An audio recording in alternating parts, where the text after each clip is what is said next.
Bismillah, selamat datang di AP.id. Ya, kali ini saya akan bahas mengenai 7 kelebihan iPhone 16 Pro selama saya pakai kurang lebih 1 bulanan ini. Ya, setelah kemarin saya bahas yang kekurangan-kekurangan ya, ketika saya pakai iPhone 16 Pro ini kurang lebih 1 bulanan, sekarang saya akan berikan kelebihan-kelebihannya.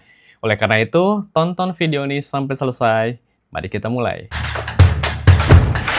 Oke, kelebihan yang pertama itu jelas ada di desainnya. Kesan premium langsung terasa begitu kalian lihat tampilan belakangnya. Triple kamera, setup khas model Pro bikin HP ini kelihatan mewah banget. Layarnya juga terkesan padat dan tipis meskipun ukurannya cuma 6,3 inch. Lebih kecil sih dari model Max ataupun Plus-nya gitu. Tapi feel-nya tetap terasa luas, warnanya vibran, tajam, dan memanjakan mata banget. Kalau kalian sebelumnya pakai model biasa, jelas ini akan kerasa bedanya ya dibandingkan dengan versi yang base modelnya, terutama untuk base model yang iPhone sebelumnya ya, bukan iPhone 16. Tapi meskipun kita bandingkan dengan iPhone 16, bahkan masih terasa ya perbedaannya antara yang base model dengan yang Pro model tentu saja karena ada promotion display yang ada di iPhone 16 Pro ini. Oke, kelebihan yang kedua ya teman-teman semuanya, ini harusnya menjadi kelebihan yang pertama sih ya, tapi saya simpan di nomor 2, nggak masalah ya, yang penting masih sama-sama kelebihan, dan ini memang sangat kepake banget bagi saya khususnya yang suka bikin konten ya, bikin video, yaitu record langsung ke SD card. Ya, kelebihan kedua ini menurut saya game changer banget ya. Sebelumnya memang iPhone 15 Pro bisa ya, 15 Pro dan 15 Pro Max. Tapi di iPhone 16 Pro ini karena memang saya pertama Pro pakainya yang sudah bisa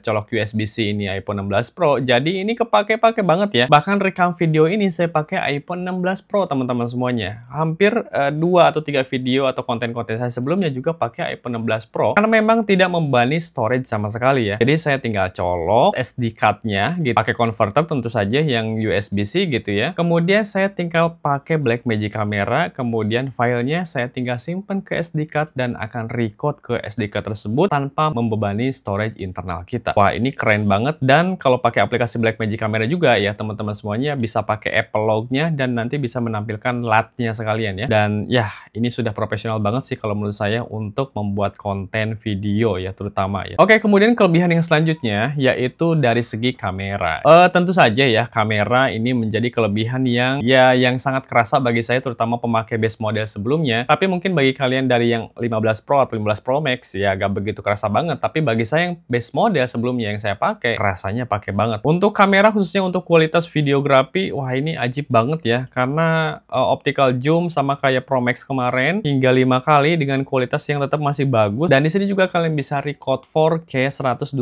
fps yang artinya kalian bisa menggunakan fitur slow-mo untuk video-video kalian. Dan ini kayaknya masih belum ada ya di iPhone sebelumnya gitu ya yang masih 60 fps, dan ya ini menjadi kelebihan tersendiri bagi iPhone 16 Pro. Kemudian kelebihan yang keempat yaitu multitasking. Kalau segi multitasking artinya kita bahas performa ya. Dari segi performa, wah ini juara banget ya, multitasking apapun, semua aplikasi apapun ya, game-game berat, kemudian aplikasi-aplikasi yang cukup berat, misalkan editing video, ini sangat lancar banget teman-teman semuanya, gak ada kendala, dan kalian gak akan nyesal sama sekali ketika kalian investasi uang kalian ketika kalian membuat konten di sini. Kalian bisa shoot di sini, record di SD card, kalau misalkan kalian pakai laptop tinggal colokin ke laptop dan kalian edit videonya di laptop kalian, atau kalau misalkan kalian gak ada laptop nih terbatas atau gak ada iPad, kalian bisa langsung edit video di HP-nya itu sendiri. Kalian bisa download LumaFusion misalkan, dan itu lancar jaya banget teman-teman semuanya. Dan itu merupakan satu kelebihan yang agak sulit ditandingi nih oleh handphone-handphone yang lain, kefleksibilitasan itu. Dan ada kelebihan yang lain ya, karena kamera ini sudah support 10-bit 422 ya,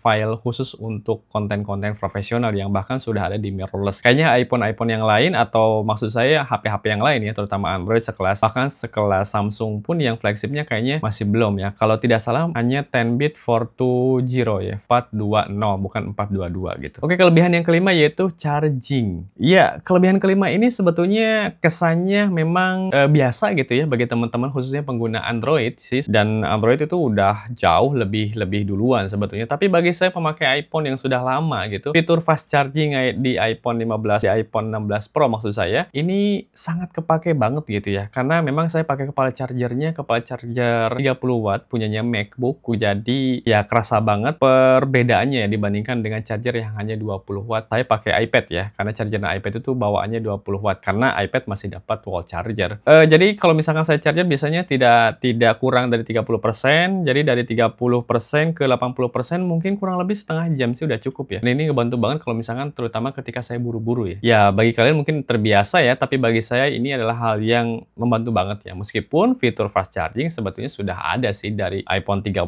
juga sebetulnya sudah ada. Cuman kayaknya kok di sini rasanya saya lebih cepat aja gitu ngecasnya dibandingkan dengan iPhone saya sebelumnya. Oke, kelebihan yang keenam yaitu NFC. Ya, saya nggak tahu ya teman-teman merasakan hal yang sama atau enggak dengan saya, tapi kalau saya yang saya rasain ya, ketika saya ngisi e-money gitu, atau kayak kebanyakan sih saya ngisinya Tapcash ya, itu terasanya lebih cepet ya. Jadi ketika tempel langsung terbaca, dan ketika saya update saldo, itu langsung terupdate saldonya. Ketika saya pakai iPhone yang sebelumnya, yaitu iPhone base model yang 15 Plus, kadang-kadang suka nggak masuk gitu. Ketika saya tap di aplikasinya gitu ya, kemudian saya isi saldonya, itu kan pakai fitur NFC ya, itu kadang-kadang masuk, dan memang keseringan masuk sih, tapi kadang-kadang pernah nggak masuk sama sekali gitu. Bahkan sampai saya telepon call center BNI-nya untuk menanyakan kira-kira saldonya balik lagi atau enggak gitu. Sampai segitunya. Dan di iPhone 16 Pro ini selama 1 bulan ini saya nggak pernah sama sekali gagal sekalipun untuk update atau isi express saldo Tapcash saya. Kemudian yang terakhir yaitu kelebihan yang tentu saja yaitu update iOS-nya. Jadi kalian para pengguna iPhone 16 Pro ya setidaknya sampai 2028, 2029 kalian aman banget pakai iPhone ini. Karena apa? Karena update iOS-nya itu masih sangat panjang. Selain dukungan iOS yang panjang, performa iPhone 16 Pro juga sudah siap untuk pemakaian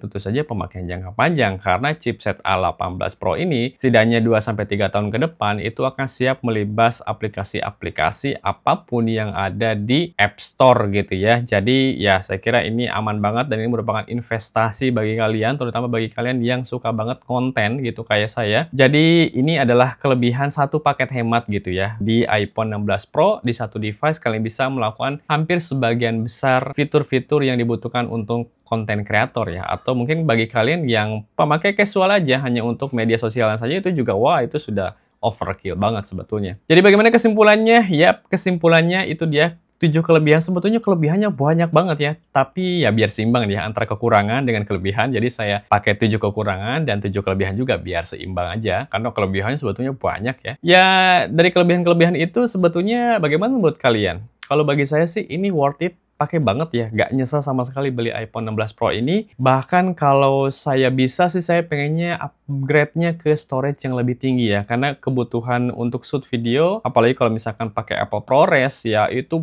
besar banget gitu ya kalau misalkan pakai internal memory. Dan kalau kita lupa nih bawa SD card ya, mau gak mau kan kita pakai internal memory gitu. Jadi begitu teman-teman videonya. Kalau misalnya kalian suka, kalian boleh like, share, komentar, kemudian subscribe, karena subscribe itu gratis ya. Dan ya itu juga memberikan dukungan psikologi ya buat saya supaya saya lebih semangat lagi dalam membuat konten-konten yang mudah-mudahan bermanfaat buat kalian. Dan oleh karena itu saya cukupkan untuk video kali ini. Terima kasih sudah menonton sampai panjang-panjang kali ini.